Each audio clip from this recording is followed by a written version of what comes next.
Bienvenue à l'enregistrement du culte pour le 13e dimanche après la Trinité. Heureux ceux qui font preuve de bonté, car on aura de la bonté pour eux. Qui pourra monter à la montagne de l'Éternel? Qui pourra se tenir dans son lieu saint? Celui qui a les mains innocentes et le cœur pur. Celui qui ne se livre pas au mensonge et qui ne fait pas de serment trompeur. Il obtiendra la bénédiction de l'Éternel, la justice de Dieu, de son salut. Au nom du Père et du Fils et du Saint-Esprit. Amen. Confessons nos péchés. Dieu Tout-Puissant, Père miséricordieux, je confesse devant toi, moi, pauvre et misérable pécheur, toutes mes iniquités et mes péchés par lesquels je t'ai offensé et mérité ta juste colère et ton châtiment, dans le temps et dans l'éternité. Je m'en repens de tout mon cœur. Je regrette sincèrement de les avoir commis, et je te supplie, par ta grâce infinie, et par les souffrances amères et la mort innocente de ton Fils bien-aimé, Jésus-Christ, mon Seigneur, de m'accorder ta grâce et ta miséricorde. Amen. Dans sa miséricorde, le Dieu Tout-Puissant a livré son Fils unique à la mort pour vous. En son nom, il vous pardonne toutes vos fautes. À ceux qui croient en Jésus-Christ et dans le droit de devenir enfants de Dieu, et leur donne son Saint-Esprit. Que Dieu, qui a commencé cette bonne œuvre en nous, la poursuivre jusqu'à son terme, jusqu'au jour de notre Seigneur Jésus-Christ. Allez en paix, mettons votre confiance en lui. Par lui, vous êtes pardonnés tous vos péchés. Amen. Prions le Seigneur. Veuille accorder, nous t'en supplions, miséricordieux Seigneur, le pardon et la paix à ton peuple fidèle, afin qu'il soit purifié de tous ses péchés et qu'il te serve en tranquillité d'esprit. Par Jésus-Christ, ton Fils, notre Seigneur, qui vit et règne avec toi et le Saint-Esprit, un seul Dieu, maintenant et pour les siècles des siècles. Amen. Écoutez avec respect et recueillement les lectures pour ce 13e dimanche après la Trinité. Tout d'abord l'Ancien Testament dans le livre de l'Exode au chapitre 6, les versets 2 à 8. Dieu s'adressa encore à Moïse et dit : « Je suis l'Éternel, je suis apparu à Abraham, à Isaac et à Jacob comme le Dieu Tout-Puissant, mais je ne me suis pas pleinement fait connaître à eux sous mon nom l'Éternel. J'ai aussi établi mon alliance avec eux. J'ai promis de leur donner le pays de Canaan, le pays où ils ont séjourné en étranger. J'ai entendu les gémissements des Israélites que les Égyptiens tiennent dans l'esclavage, et je me suis souvenu de mon alliance. C'est pourquoi, dis aux Israélites, je suis l'Éternel, je vous libérerai des travaux dont vous chargent les Égyptiens, je vous délivrerai de leur esclavage, et je vous rachèterai avec puissance et par de grands actes de jugement. Je vous prendrai pour que vous soyez mon peuple, je serai votre Dieu, et vous saurez que c'est moi, l'Éternel votre Dieu, qui vous libère des travaux dont vous chargent les Égyptiens. Je vous ferai entrer dans le pays que j'ai juré de donner à Abraham, à Isaac et à Jacob, je vous le donnerai en possession, moi l'Éternel. » Ici prend fin la lecture de l'Ancien Testament. Écoutez également l'épître de Paul aux Romains au chapitre 11, les versets 33 à 36.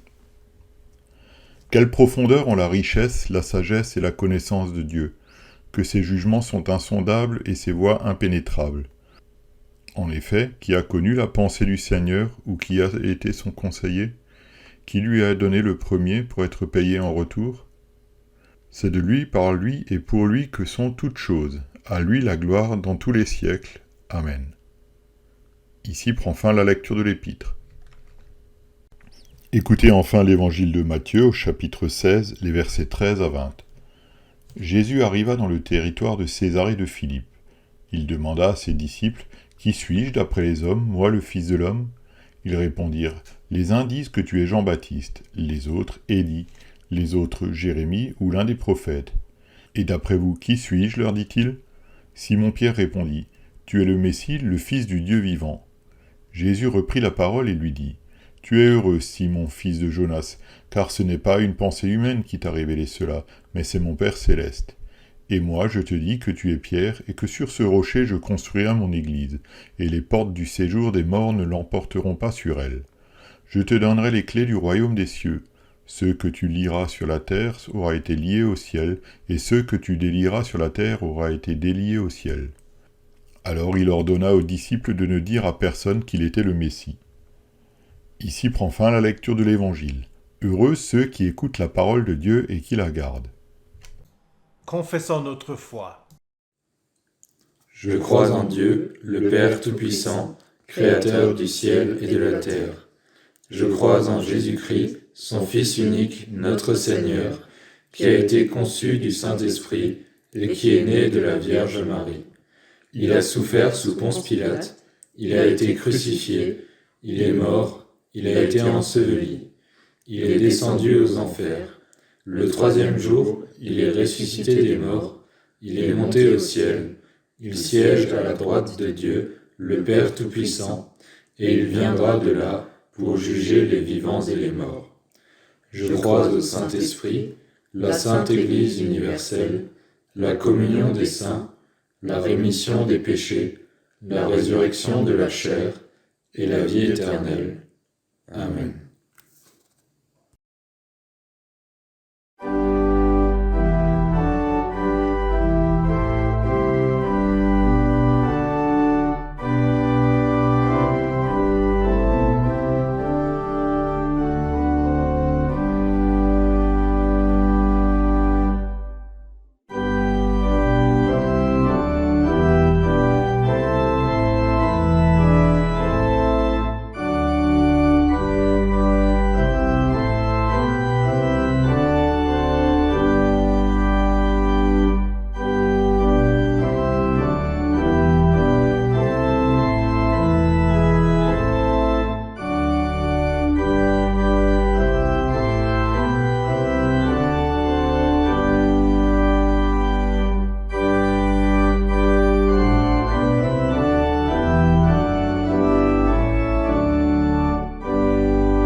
Prions.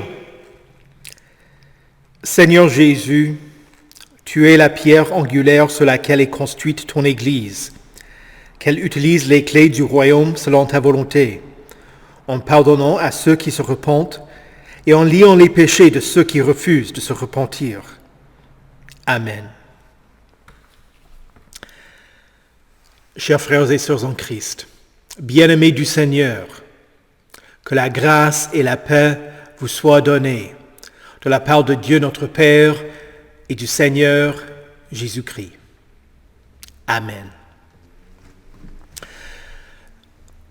Dans l'art pictural de l'Église, vous pouvez souvent identifier Saint Pierre parce qu'il tient dans sa main 2 clés.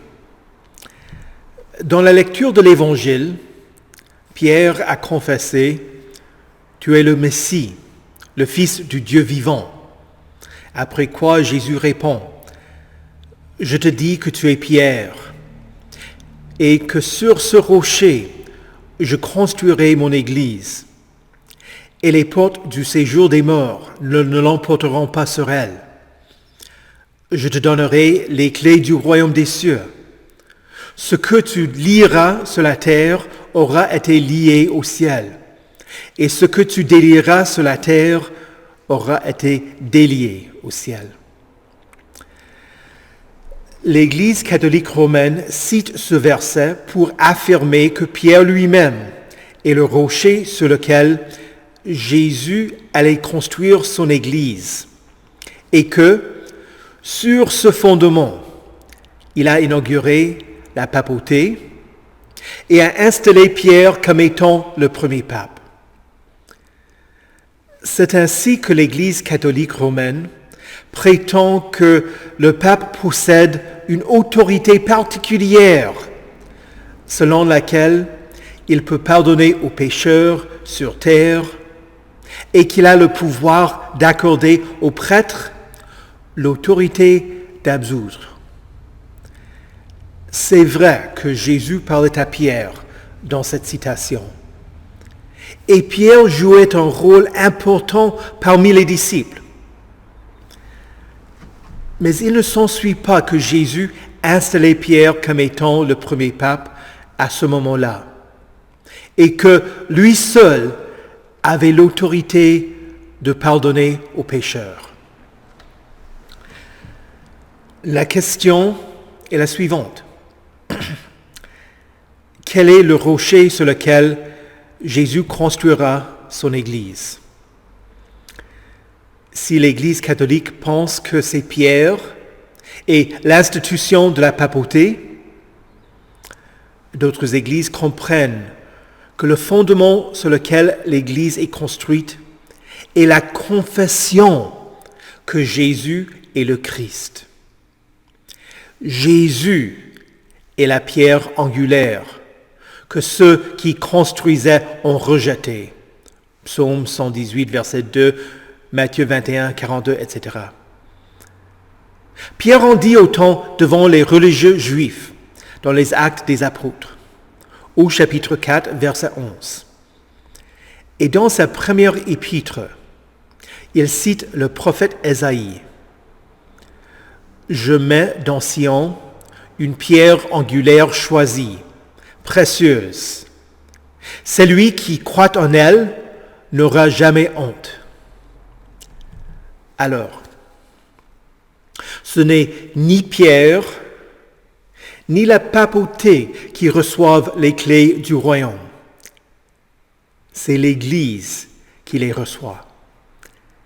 L'Église est construite sur le fondement de Jésus-Christ, sur la base de sa personne, son incarnation, sa justice, ses œuvres, son enseignement, sa vie innocente, ses souffrances, sa mort, son sang versé pour expier les péchés, sa victoire quand il a surgi du sépulcre, son ascension à la droite de Dieu le Père Tout-Puissant, et sa promesse qu'il reviendra pour juger les vivants et les morts. Sans Jésus, l'Église est inutile.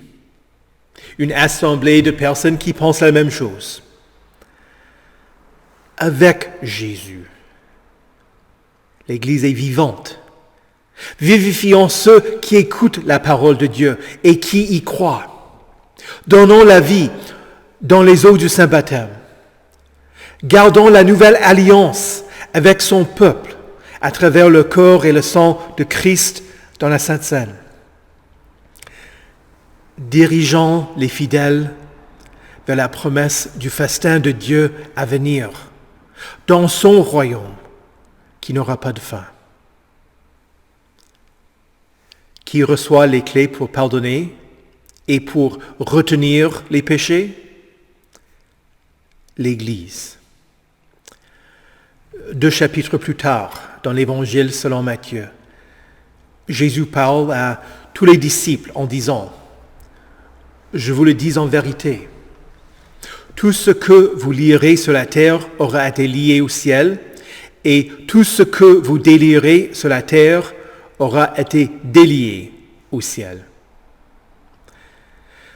Jésus continue dans le prochain verset, et il dit « Je vous dis encore que si 2 d'entre vous s'accordent sur la terre pour demander quoi que ce soit, cela leur sera accordé par mon Père céleste. » Et encore, dans la chambre haute, le soir de la résurrection, Jésus apparut et il dit aux disciples, « Recevez le Saint-Esprit. Ceux à qui vous pardonnerez les péchés, ils leur seront pardonnés. Ceux à qui vous les retiendrez, ils leur seront retenus. » La première clé que Jésus donne est celle de l'absolution. Dieu a établi le Saint-Ministère pour annoncer cette bonne nouvelle publiquement. L'Église n'est certainement pas édifiée sous l'autorité d'un homme, c'est-à-dire le pape, mais sous le ministère de la profession faite par Pierre, proclamant que Jésus est le Christ, le Fils de Dieu. C'est pour cela qu'il lui parle comme à un ministre. Sur cette pierre veut dire sur ce ministère, traité sur le pouvoir et la primauté du pape. Alors, c'est pourquoi la paroisse appelle un pasteur. Le Saint-Ministère ne dépend pas de l'homme, mais de Christ qui l'a envoyé. L'absolution qu'offre le pasteur n'est pas la sienne, mais celle de Jésus. En effet, le mot ministère indique que la personne est un serviteur ou un administrateur. Nous utilisons le titre de ministre dans le gouvernement pour désigner à ceux qui sont confiés des responsabilités en tant que serviteurs du peuple. Le Premier ministre, le ministre de l'Environnement, le ministre de l'Économie, etc. De même, le pasteur est un ministre, un serviteur de la parole, œuvrant en tant que porte-parole de Jésus notre roi, agissant selon sa volonté. C'est pourquoi, après la confession des péchés, le pasteur dit quelque chose comme « Sur la foi de votre confession, moi, comme ministre de l'Évangile, et au nom et par le commandement de notre Seigneur Jésus-Christ, je vous pardonne tous vos péchés, au nom du Père, du Fils et du Saint-Esprit. » Le pasteur pardonne parce que c'est ce que Jésus dit. Jésus, le roi, envoie ses pasteurs et son Église pour faire connaître l'Évangile et pour prononcer l'absolution. nulle part ailleurs dans le monde, autre que dans l'Église, on ne peut avoir la certitude qu'on a été pardonné. Le monde est rempli de personnes qui ont une mauvaise conscience, qui regrettent ce qu'elles ont fait, qui pensent qu'elles doivent faire du bien dans l'espoir que leurs bonnes œuvres dépassent leurs mauvais actes. Oui, dans ce monde, dans la mesure du possible, on veut agir selon la justice, rembourser ceux envers qui nous avons des dettes et être réconciliés avec ceux à qui nous avons fait du mal. Mais les œuvres dans ce monde ne nous réconcilient pas avec Dieu et ne nous donnent pas une bonne conscience. L'Église seule a été mise à part pour te donner le réconfort que tes péchés ont été couverts par le sang de Christ, que tu ne dois rien faire de plus pour que Dieu t'accepte. Et ce, à cause du sacrifice de Jésus et la foi que tu mets en ça. Et pourtant, il faut dire qu'il y a deux clés. On dirait que la deuxième clé est l'étrange travail de Dieu. Lier les pécheurs, retenir les péchés. Si l'on n'admet pas son péché, on ne pense pas avoir besoin de l'absolution. Nous sommes si empressés à discerner les péchés chez les autres et à les condamner, tout en minimisant nos propres fautes et en disant qu'elles ne sont pas si graves que ça. Nous ne voulons pas admettre notre propre culpabilité. Voilà la nécessité de la deuxième clé. La deuxième clé existe dans l'espoir d'aider le pécheur à admettre qu'il faut se confesser et qu'il lui faut entendre l'absolution. Dans un roman suédois appelé Le marteau de Dieu, il y a une scène où le pasteur est appelé afin d'intervenir pour réconcilier deux éleveurs en conflit. Je vais vous en faire un résumé. Le premier, un homme appelé Karl August, a prétendu qu'il n'avait pas assez de foin pour nourrir son bœuf. Il a voulu en acheter chez son voisin, Daniel. Mais le voisin a prétendu qu'il en avait juste assez pour son cheptel. Daniel, le deuxième éleveur, a dit qu'il achèterait l'animal, mais pour une fraction de sa vraie valeur. Daniel a vite compris que la bête était malade et qu'il avait été escroqué et qu'il fallait la battre. Le vieux pasteur a demandé que Karl August, un homme qui avait été absent du culte pendant de longues années, qu'il lise Apocalypse chapitre 21, le verset 8. Il lut à haute voix.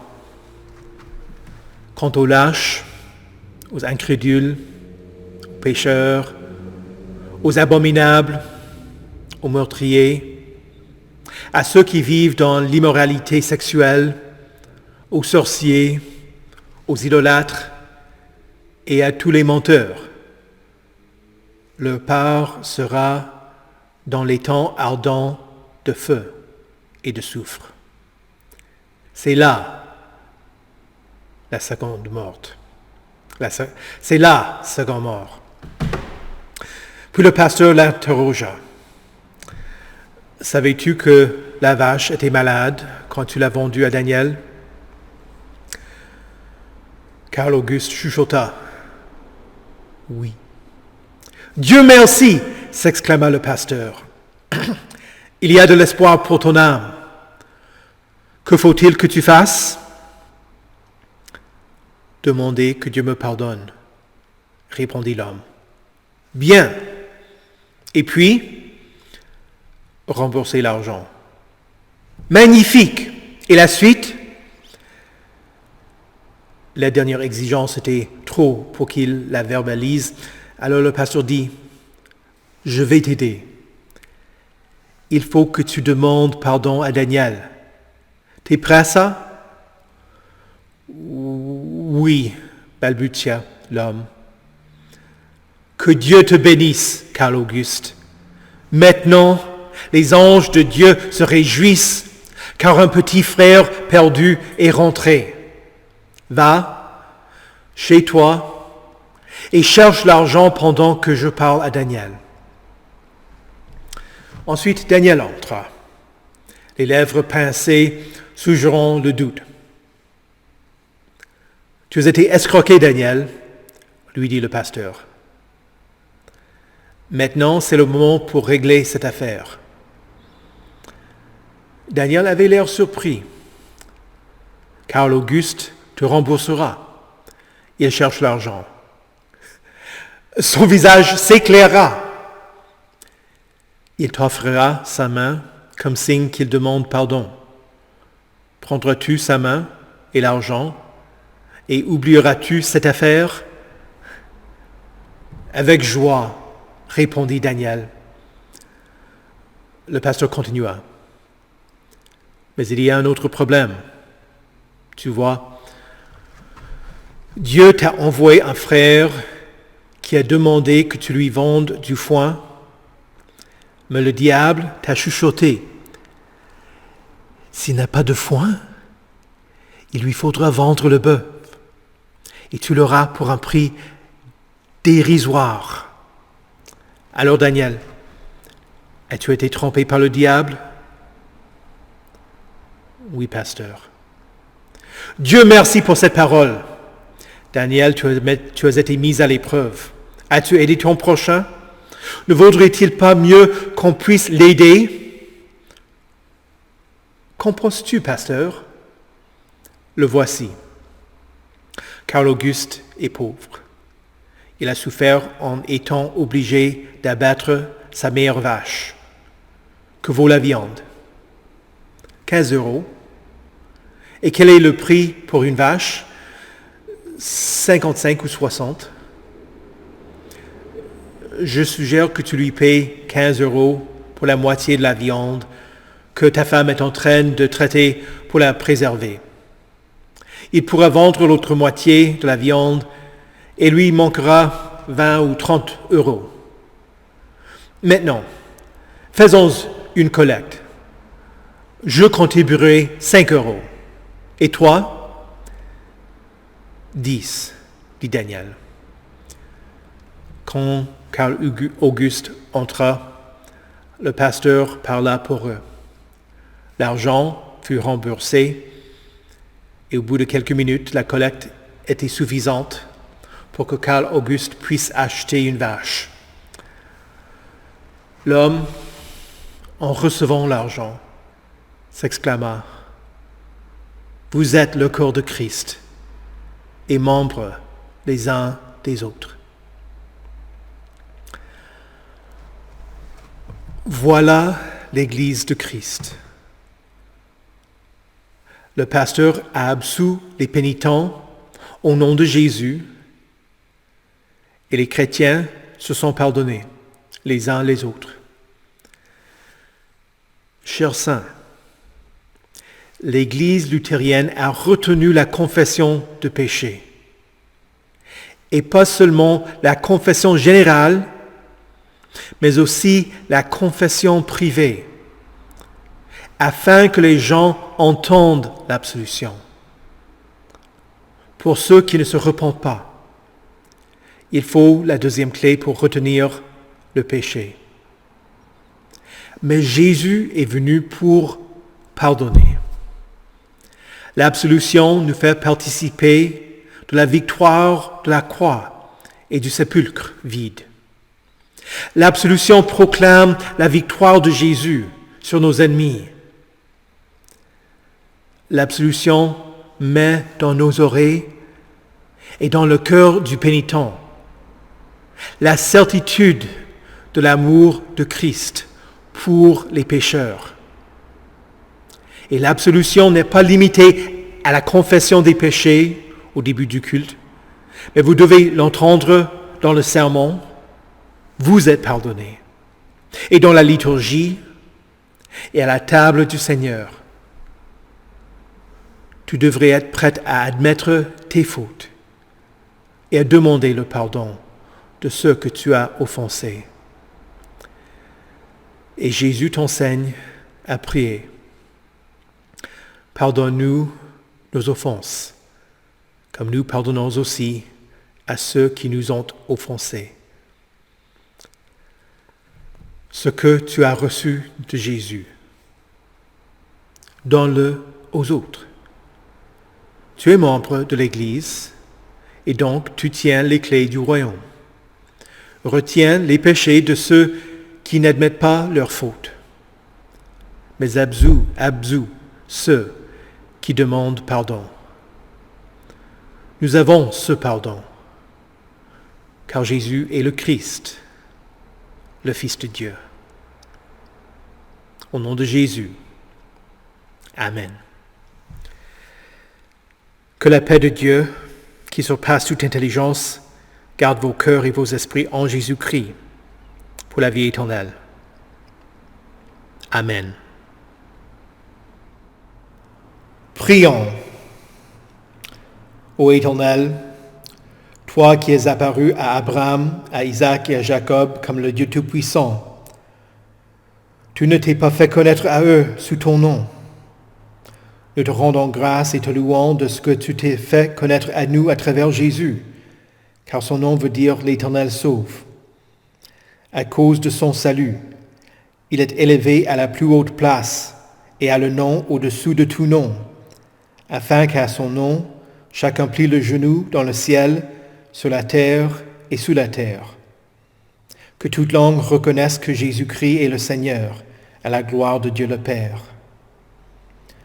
Ô Éternel, tu as établi ton alliance avec Abraham, Isaac et Jacob, et leur as promis le pays de Canaan où ils séjournaient en étrangers. L'aboutissement de ta promesse a été réalisé quand ils sont entrés dans le repos éternel.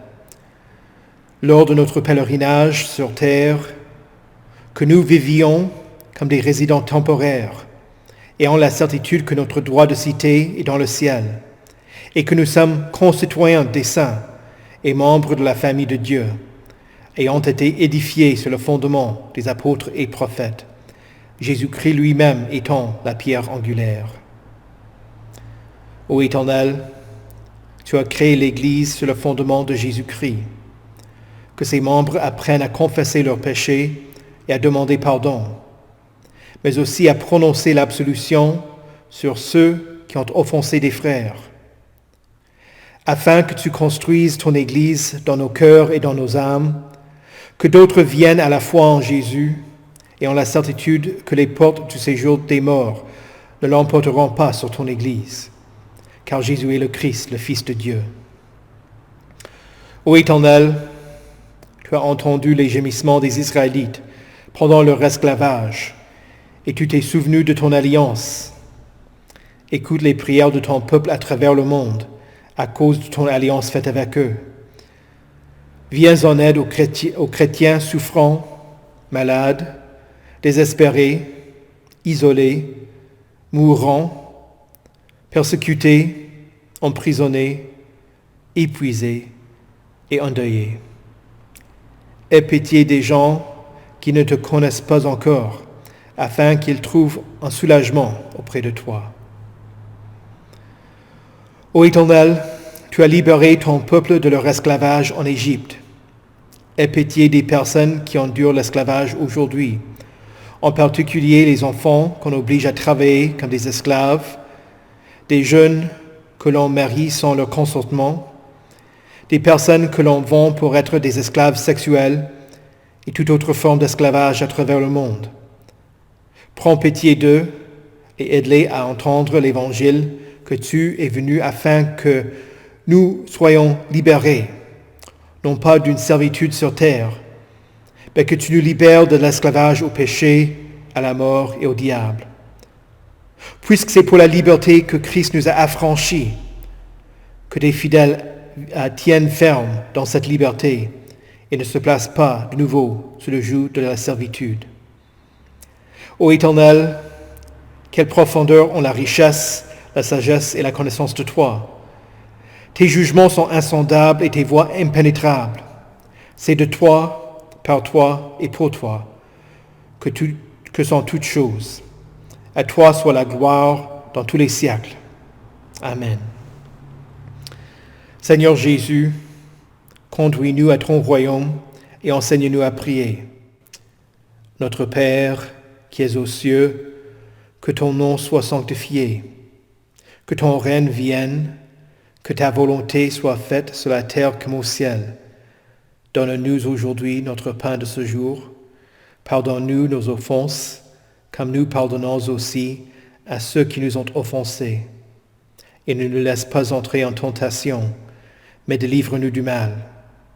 Car c'est à toi qu'appartiennent le règne, la puissance et la gloire, au siècle des siècles. Amen. Recevez la bénédiction de l'Éternel. Que le Seigneur vous bénisse et vous garde. Que le Seigneur fasse luire sa face sur vous et qu'il vous accorde sa grâce. Que le Seigneur tourne son visage vers vous et qu'il vous donne sa paix. Amen.